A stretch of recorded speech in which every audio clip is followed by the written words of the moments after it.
My guest today is Tass Bober. Tass spent 15 years in B2B marketing, specifically in digital. She ran a few marketing departments with budgets from $60,000 up to $10 million and drove over $3 million in revenue in a single year from digital source programs and saved an average 50% infrastructure costs.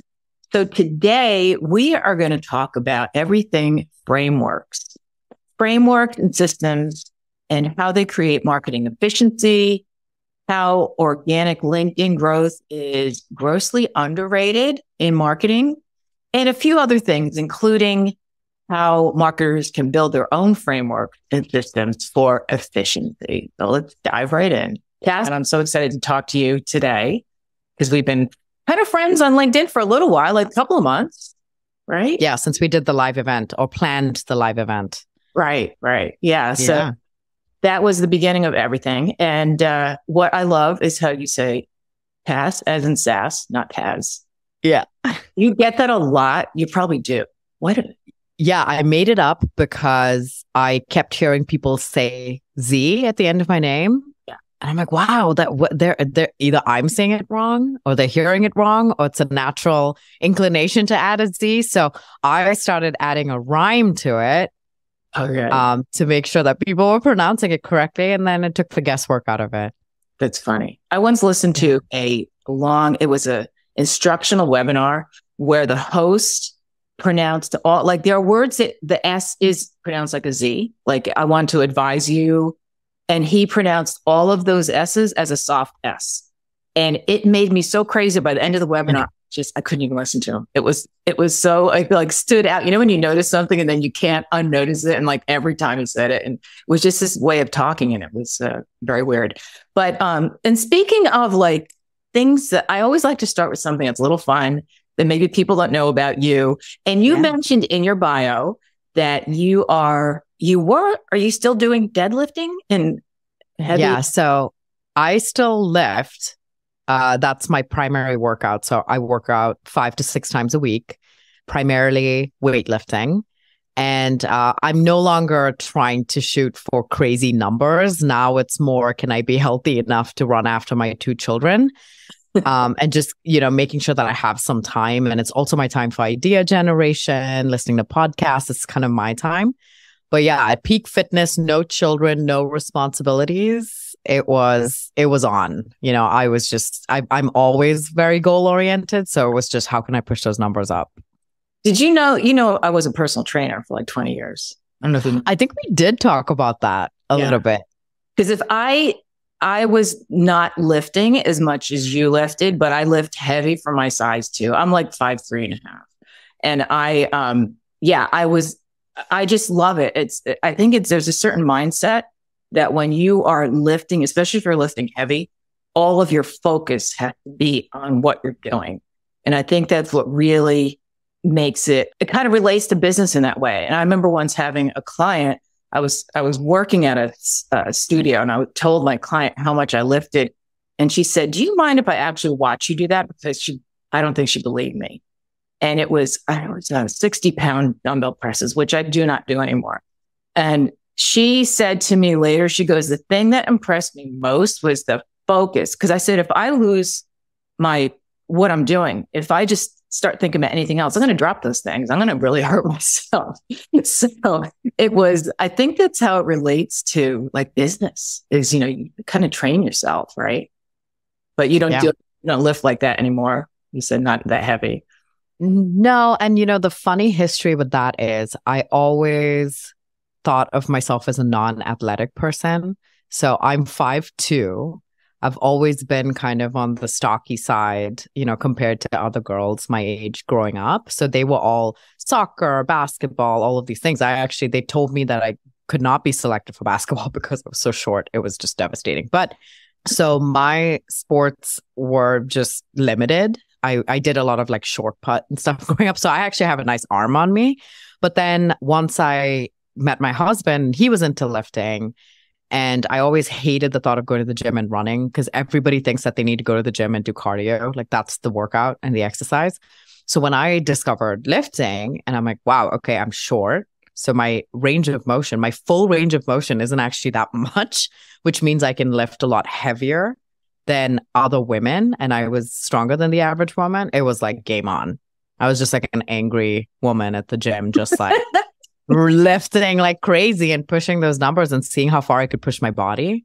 But it was great because it defeated a lot of things mentally for me where I thought, okay, I had to be, in order to be lean, I can't be very strong, but I lost 30 pounds and I was lifting more than twice my weight because I was 129 pounds, 5'2", deadlifting 265 pounds, That's squatting 225. I mean, I have videos too, and I was very focused on form over just the numbers. Yeah. So making sure that I had the full depth in motion, the full range of motion. It wasn't like the short pumps, we're calling it a day. Yeah. So I was very, very, very focused on that. I think that definitely relates to business and that kind of that mindset.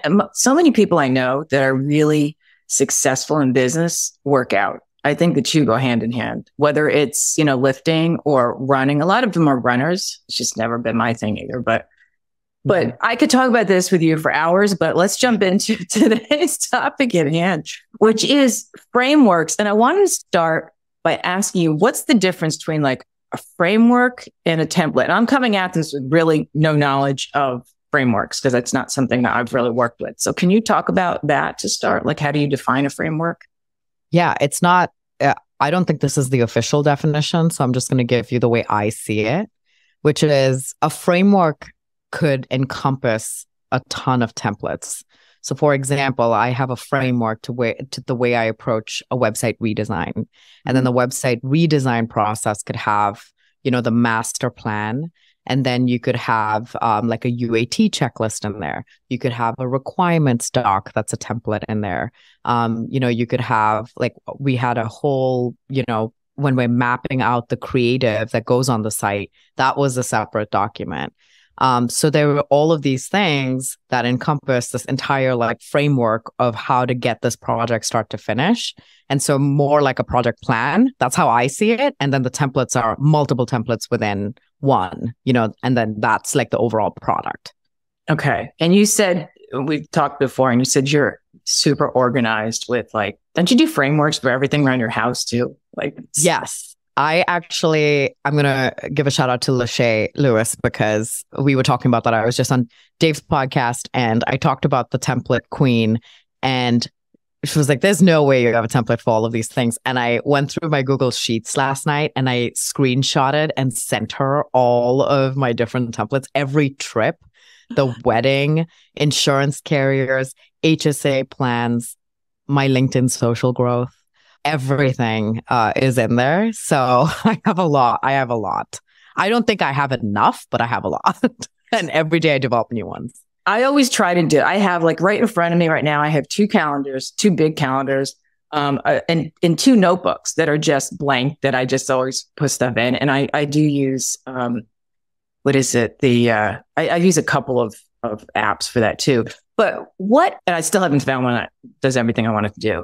So can you talk about how frameworks create like marketing efficiency? So obviously it's an efficient way and it's very organized, but exactly how does it work?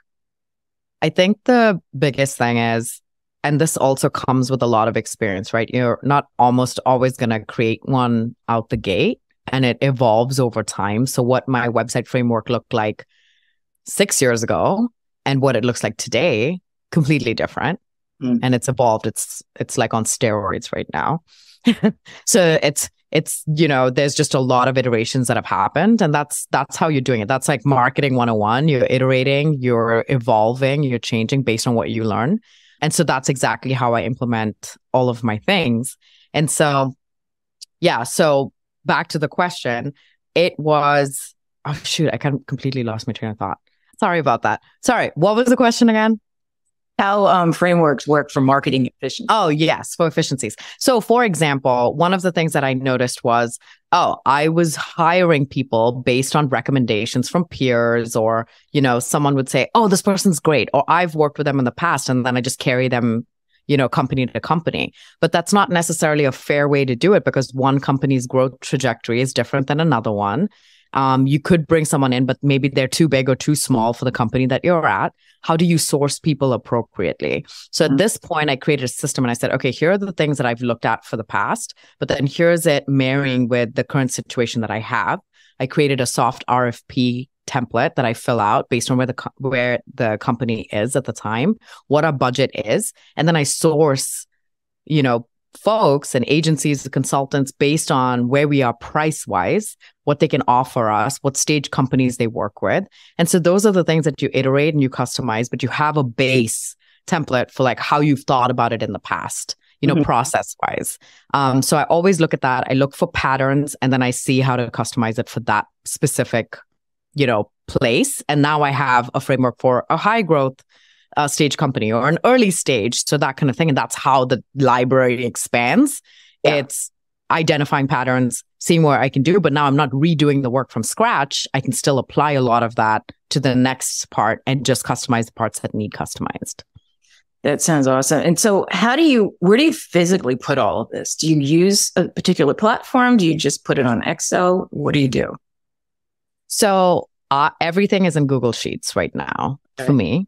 The reason why is I just need a lot of flexibility. And so most of my stuff ends up there. And the other thing is it's pretty agnostic. It's almost like everybody uses it. So if I built everything in Asana or Jira or Confluence or whatever, now we're going to run into access issues. This person can't replicate it. So using something that's a little more agnostic. I know a lot of people build their stuff on Notion and for companies, like Google Sheets. But sometimes even the problem with Notion for a startup that might be a little bit later stage, now you're going to have access issues. Are they approved by InfoSec as a vendor? But G Suite is pretty universal. It's just safer to keep it there. And it's safer to customize too when you take it company to company. That's a great point. Yeah, because I do use Google Sheets with a lot of people, and especially editing, going back and forth. It's just easy, And even if someone doesn't have it, I mean, it's easy enough to get it. It's not, I don't know who doesn't have it now, but I'm sure there's some way with it. And you said that speed matters over perfection. So what do you mean by that? I think that we can get caught up in this web of red tape, leadership alignment. Everything always changes hands. It's like a game of telephone, especially inside a company. So I've created ad copy variations that I thought was super clear based on the research that I've seen, based on the data that we've seen. And then you send it for approvals. And by the time you get it back, it looks nothing like what you sent out in the first place. But the problem is you're held accountable then for the outcome of that. Mm-hmm. It's like, okay, well, this is the approved copy. Now I'm going to launch it. It's not what I initially had in mind. The data comes back. It's not great. Well, there's a reason why you use the copy that you used in the first place. So that part of the process, it can make it very kind of hard. Mm-hmm. But the best way to get alignment is saying, you know what, I'm going to ship the first version. You're not going to like it. What's the saying? Like you put copy in front of someone and they're automatically going to edit it. Right. Right. Everyone has an opinion on copy, just like everyone has an opinion on marketing. So now if we ship, we're going to open that feedback loop. We're going to get the data that will support yay or nay. And there's been lots of times I've been proven wrong, but I won't know that until I put something in the market. But you know what you're not going to get a response on is if you put something extremely vague in market, and then now you're just further away from what you're going to test. Are you going to test if you have something like revolutionize your tech stack? What are you going to what is the next logical thing to test if that copy doesn't work? Right. Because it doesn't really say anything. So I think that's where we can kind of get hung up, and the copy by committee kind of shoots us in the foot. So I'm always like, can we just get this out the door, even to a small sample, see what the data comes back with, and iterate from there. Did you ever see the meme that I posted about the Mona Lisa? The Mona Lisa, if it was a today, like marketed and edited in a marketing department today, and it had like the Mona Lisa and all these things like she doesn't, can we make her smile more? Or I don't like the way, why can we put like a roller coaster in the background and make it more exciting? And it was like all these really ludicrous things.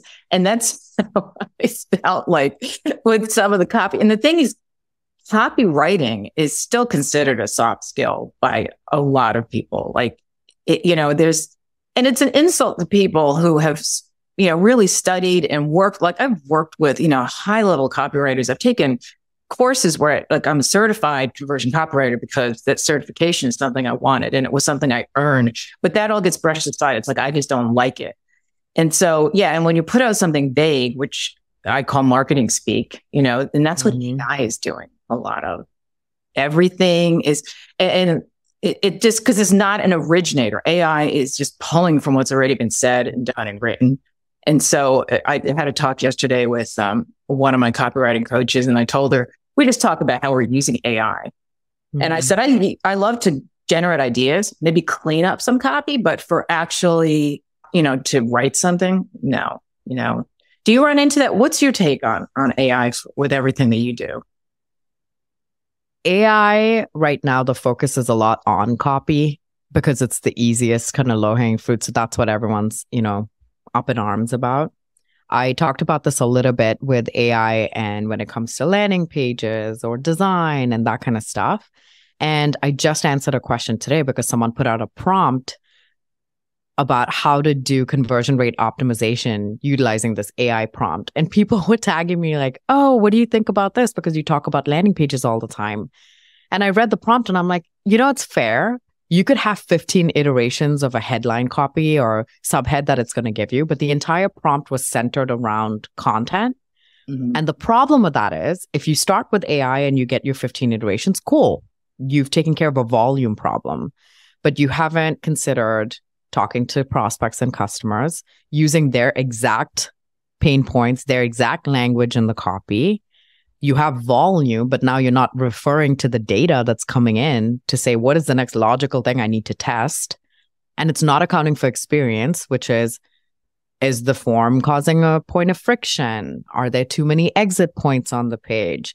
Is the design, does that not have enough contrast to be accessible? These are all things that it's not considering. So I still think that AI could be a good tool to use if you're thinking about maybe different ways you can say it. It still needs you to do a lot of the thinking.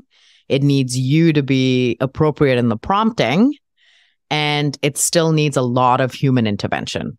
Yeah. So I think it can make you efficient in some places, but it still needs you to intervene and bring that original specific POV that it's, like you said, it's trained on stuff that already exists. Right. So then what, Right. So yeah, I'm not anti-AI. I'm kind of leaning into it. The first thing that happened was I'm like, this is not something I know a lot about. I took a master class on it. Now I know how to create prompts, what I would use it for, but I don't use it to do my work. It can't replace my work yet. So I'm not super worried about it. Yeah. And I think that's the general consensus around there, especially with copywriters where, it's a tool. And I think as I had heard from the one of my copywriting friends, she said, AI is the Barbie pink of the moment. It's like, okay, it's trending, everyone's talking about it, and we're talking about it. I mean, it's here to stay, but it's like the analogy that I heard is like, well, when, other things came into play, like, things that were replacing, we thought like, now I can't think of a single analogy.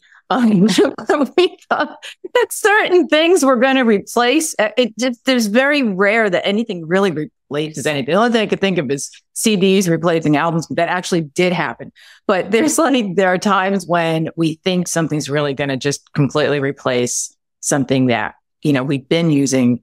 And the thing is, we work around it and we include it. And that's how I see AI right now, as far as, what we're doing. But even in creating like landing pages. So I have seen a lot of AI, attributing like, oh, we can use AI for landing pages. So all those things that you mentioned, I mean, that's really what goes into a great landing page is to get your customers quotes. I know from just doing the copywriting I do, a lot of times somebody will say something in an interview and it's like, that's going to be a headline because it's so good. and you don't get that from AI, right? So, No, you don't. And there are landing page tools. So maybe I can help with an analogy, but there are landing page tools. So things like Unbounce and Instapage, and they can create landing pages and they have them templatized. And I'm like, okay, why can't I just use this? They're obviously encompassing all of the best practices. But in my opinion, best practices are, they just make you average at best. right. Because that's just kind of like the median of what everybody's doing. So the outliers aren't the people who are doing them extremely well. I said this earlier, I think a few podcasts ago, where I said, no one's looking at a landing page and going, wow, they have followed these best practices to a T. Look at that. That's beautiful. No one has ever said that. But people respond to things that are a little bit out of the norm, things that are a little bit more creative, things that stand out in the sea of mediocre.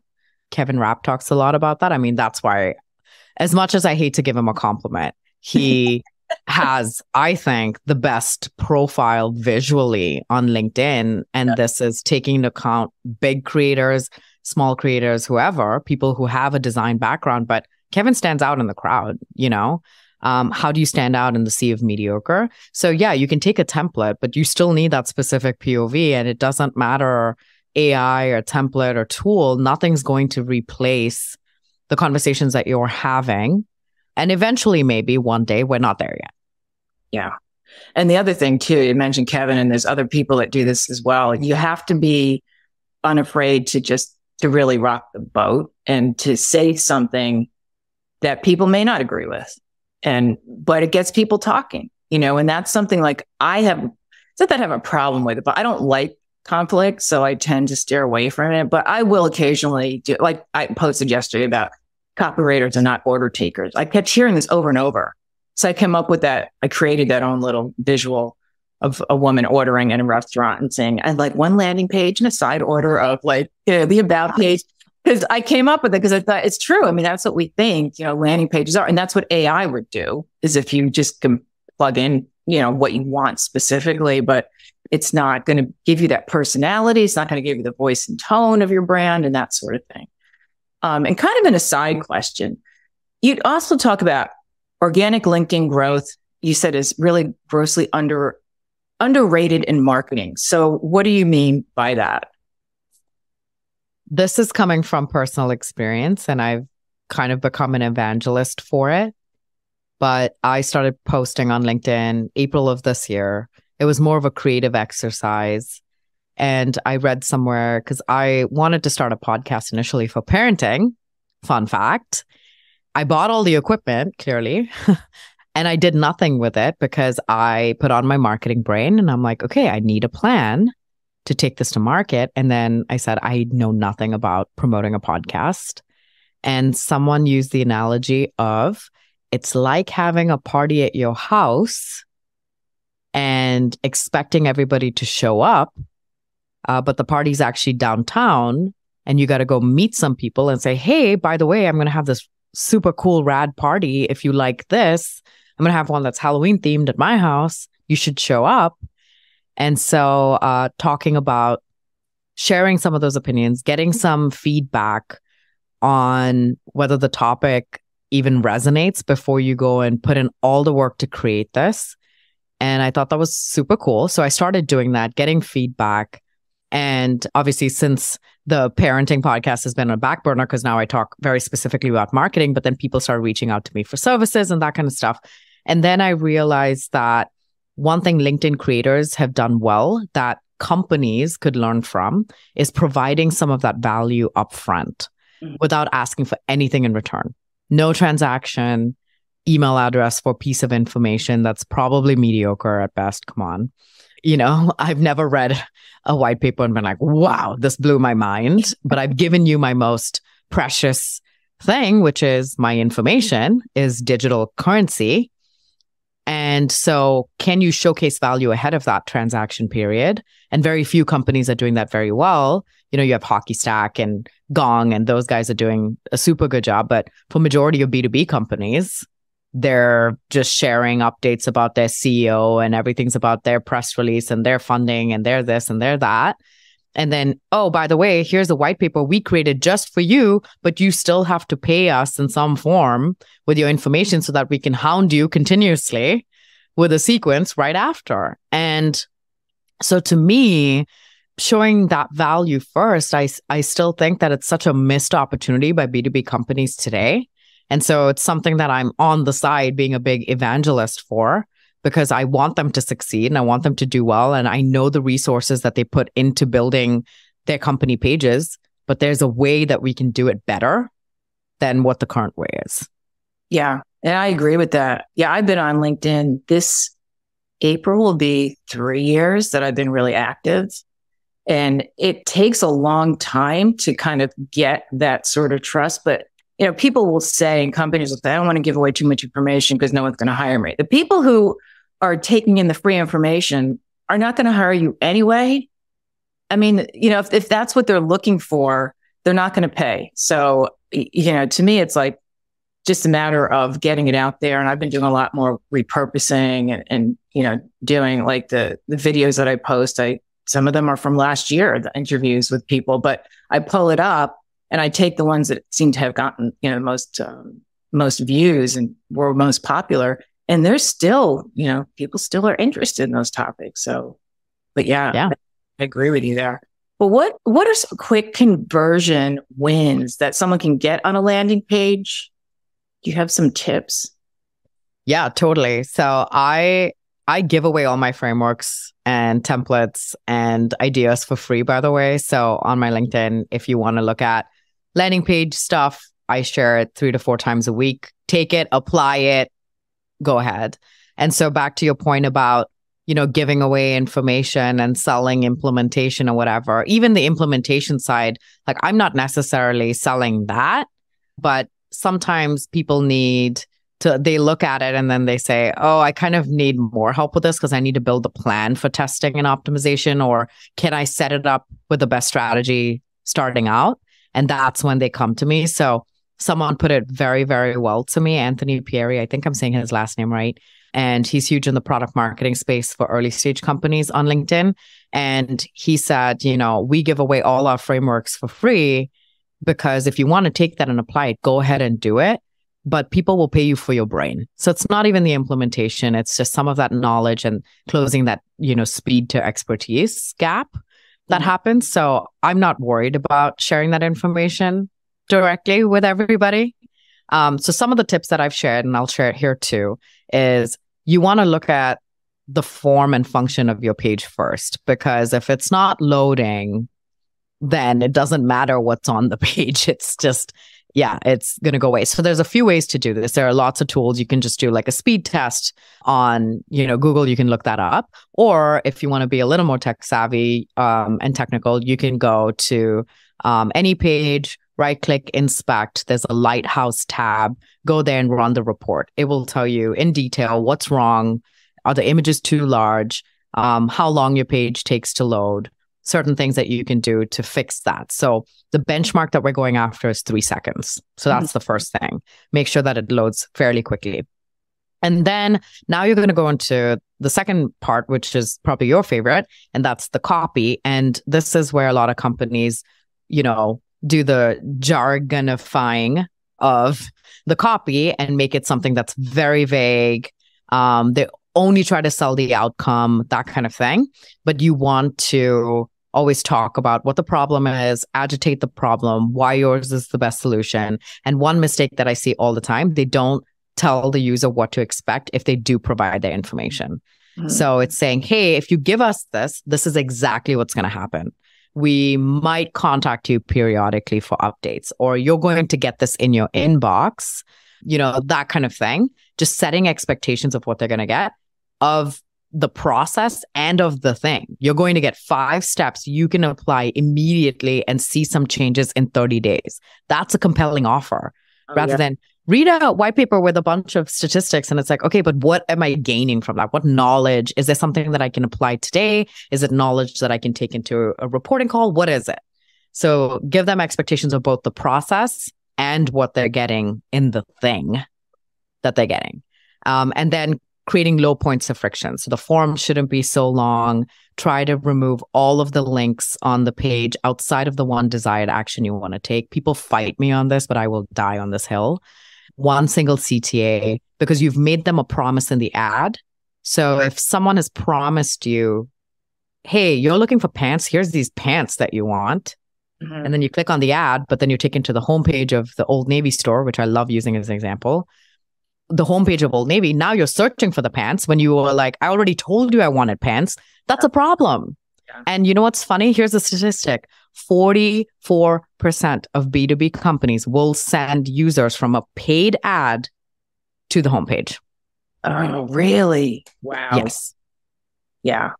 And that's the worst. Because then they'll jump off. They're like, I don't want to be digging around. No, it's overwhelming. You and Kevin talked about decision fatigue. It's overwhelming. If they've told you specifically what they want, why would you send them on a world tour of your website to find the thing? Give them exactly what they want. It helps build trust and credibility. And to that effect, on the page itself, show them other people who have trusted you. And a lot of people like, use your biggest logos. Like, you got to put Target on there. You got to put like Salesforce on there, that kind of thing. You want to have a mix of the knowns and the unknowns, because if you're targeting early stage or growth stage companies and they see Target on there, they're going to say, oh, do they only work with these big companies? I don't know if they can help us with where we are at right now. So make sure it's relevant logos, relevant testimonials. And if you do testimonials by people, always use their face and picture and the title. It just humanizes it and makes it seem more credible and real. Mm-hmm. And then that's really it. You don't need your company history. You don't need a lot of fluff on the page. In fact, you want to keep it pretty minimal. And every single piece of it should drive them to take that action. Right. One of the things I'd add to the testimonial part is that people tend to just randomly kind of post them, but each testimonial should back up the copy before it. So if you're talking about one particular feature of your product or service, the testimonial under it should back it up, like specifically. And that's what a lot of people, drop the ball on that. And they just put up something random. It's like, you want to back that up. And what I also like is when you're on, this is more B2C, but if you get on an order page to have a quote by someone, because a lot of people get on that page, because I know I do this, maybe I don't really need this. Then you read a quote from someone saying, I got this, and this is what it did for me. So they have to be used strategically as well as just use them. So, well, this has been awesome. Is there any, where can people find you, and where can they learn more about what you do? And especially now I'm going to have to get on your profile and check out your formulas and your framework. So is that where people can find you easiest? Yeah. So I post on LinkedIn 3 to 4 times a week. Typically, I'm giving away principles, frameworks, all of that for free. You don't have to give me your information. I don't need any of that. And if you like them, people typically send me DMs and say, hey, I really love that. And I shared it in my team Slack. And those are the compliments that mean the most to me, because it's validation of the thoughts and ideas and patterns that I've seen doing this for over 400 websites. So that's the best place to find me. My company name is Delphinium. I don't talk about my company a lot because people buy from people, right? Learn from that. Do better B2B. And but if you did want to go check out my website, it's delphiniumsolutions.com.